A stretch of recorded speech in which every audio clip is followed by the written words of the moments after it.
Hi everybody, I'm Kate Mullen and I'm glad to be back with you here today to talk about, hey, no, conversations. I wasn't talking to you, I was talking to the dog. She's digging holes in the yard. Don't tell anybody, she's not supposed to be digging holes in the yard. Anyway, so I'm here because I want to share with you some of the bizarre stuff that I've been going through and learning in this last couple of months as we proceed into the year 2020. Except I think all this information is pretty interesting and you'll enjoy it regardless of when you see this video. So the thing I want to talk about now is about possession. So you can be possessed, or your animals can be possessed by arconic energy or by demonic energy, or overshadowed by stranded spirits, or can be caught up in an imprint, right? So what are you talking about? Okay. There's different levels of influences that directly influence human behavior that are not part of that human's original identity, right? Okay, so we as human beings are the embodiment of the Christ energy, right? We're fractals of God, creation of source. That means we are high energy, high vibrating, high consciousness beings of esoteric energy, right? We're the little man in the little plastic man in the seat of the car, of the Hot Wheels car that's driving, right? The consciousness that looks out these eyes is not the body, it's a higher consciousness that's driving and manipulating this meat suit that we're wearing that gives us physicality, right? So consider this. There is a school of thought that says, yeah, extraterrestrials exist from other planets and stuff like that, and they travel interdimensionally. But a large part of the extraterrestrial and nefarious energies that are influencing this planet are bodiless. They are bodiless energy beings of consciousness, low vibrating consciousness, but vibrating energy beings of consciousness, right? And so what happens is these beings, energies, entities, imprints, all of these dead guys or extraterrestrial beings attach themselves to you, to us, in our minds. They're not little green men. They're not little gray men. Of course, they might exist as little green men or little gray men or blue guys or cat people or dog people or whatever you got. But the nefarious ones, the low vibrating ones, are bodiless and they attach themselves to humanity. What? Yeah. Scary, huh? So consider, if God exists in the high end, then low vibration entities have to exist in the low end. And they do. And let me tell you who they are.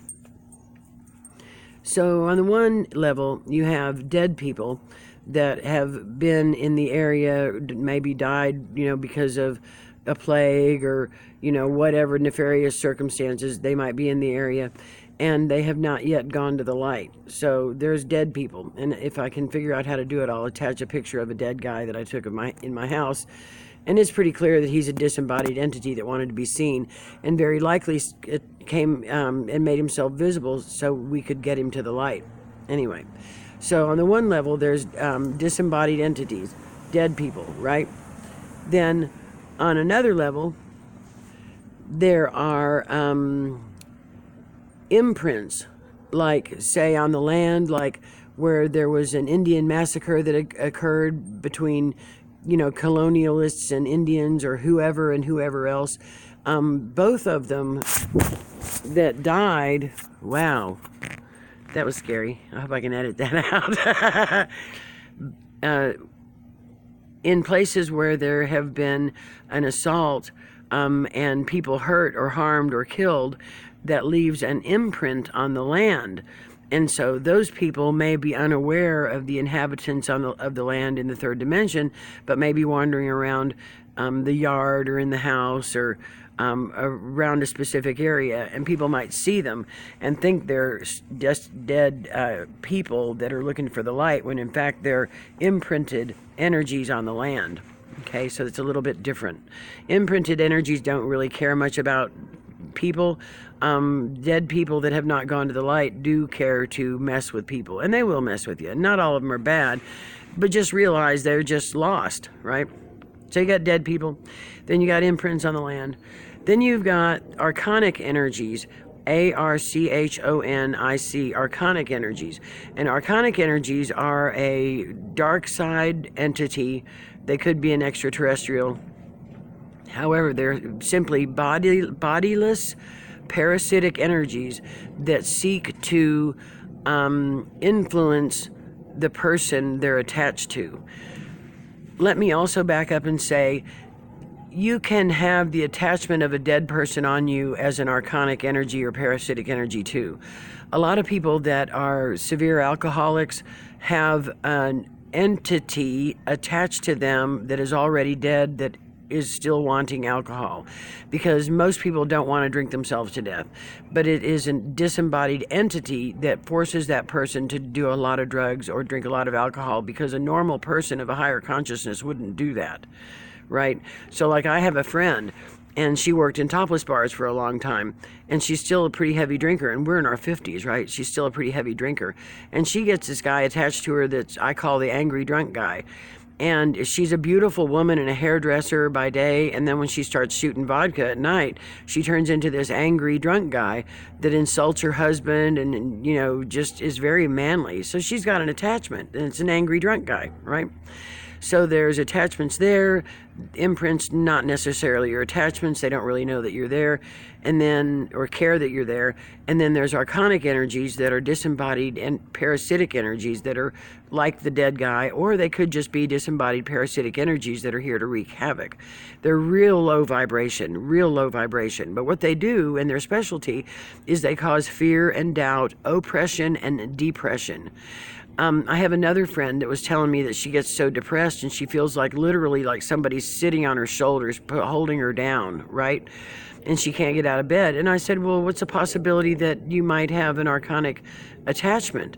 And so we talked about it a little bit. And so we decided to pray the name and the blood of Jesus Christ over my friend, right? So we're sitting there and we're just hanging out, right? And so I stood up and put my hands on her shoulders, and we started saying the name and the blood of Jesus Christ cast you out, and the name and the blood of Jesus Christ cast you out of here and out of. I don't even remember what we said. The name and the blood of Jesus Christ commands. Oh, the name and the blood of Jesus Christ commands you out of here, off me, and out of here. The name and the blood of Jesus Christ commands you off me and out of here. And we had brought down a circle of light and all this other stuff and protected everybody in the house in a brilliant white light and of love and Christed energy, and then started commanding this energy out. We didn't know what would happen, right? So I'm standing there with my hands on her shoulders, and we're both saying the name and the blood of Jesus Christ commands you out, off me and out of here. The name of off me and out of here. Kept saying that and saying that and saying it, and we kept saying it with greater and greater intensity, right? Then, oh my God, all of a sudden she says her stomach starts churning. It feels like she was about to start tripping on acid, and she said she had to stop for a second. Whatever it was, we stirred that MF'er up. And she said she could feel it crawling up her back, so we started chanting again, started doing the prayer again. She said she could feel it run up her spine at the back of her head, and then she was holding the back of her head going, it's right here, it's right here. So I put my hand up there, we both put our hands up there and kept saying it, and then she's like holding her head like this, going, oh my God, it's at the top of my head, it's at the top of my head. And then anyway, so we just kept praying, and then after that, she looked completely different. Her energy was completely different. She was completely freaking different. Completely different. Anyway, so we're going to go back and do it again today and make sure there's no energies on her. But that's what I'm talking about, attachments of archonic energies. Attachment of archonic energies can make you depressed. It can make you suicidal because they want your demise. And while you're on the path of light, you're going to be the most messed with by these archonic energies. So what do you do if you're really depressed and you can't get out of bed and you every time you go in your bedroom you cry, or something like that? What do you do? How do you get rid of this energy? It's just like your grandmother said, you pray it away. And what do I mean? If you call, evidently, the name and the blood of Jesus Christ is such a powerful protection. And I don't get it, and I don't know, and maybe it's the words, and maybe it's the guy, I don't know. But all I can say is, on many occasions where I've encountered people's experiences, like been in somebody's house or been near new people, and I can feel the energy around them. Let me tell you something. Archonic energy is real, and your dogs won't come near you. They'll be acting real strange if you've got an archon attached to you. They might actually know, like angry drunk man. And dogs and cats know angry drunk man, so they're not quite put off by him. My dogs are not at all entertained by archonic energy or attachment energies. So if you feel like you're unusually depressed, or if you don't like what's going on in your life, you could have an archonic attachment. So what do?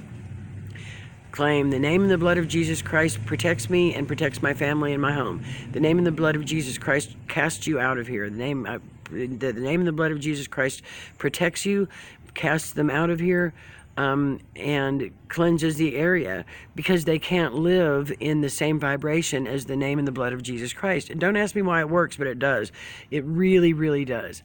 So anyway, I just wanted to tell you that information. If you're feeling funky, if you're not liking what's going on in your life, if you're sick, it could be an archon. I'm telling you, and I'll tell you about that experience I had another time. Remember, the name and the blood of Jesus Christ protects you. The name and the blood of Jesus Christ casts them out. The name and the blood of Jesus Christ protects you and your home and your animals.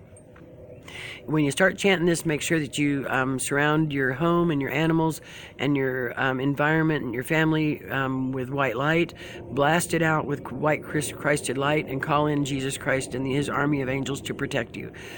Because they'll just reattach to something else in your house if you don't. So make sure that you do that, and also make sure that all your mirrors and pictures glasses are clean. Mirrors and picture glasses are clean, okay? We'll talk about that another time. Anyway, very cool. Talk soon. Bye for now.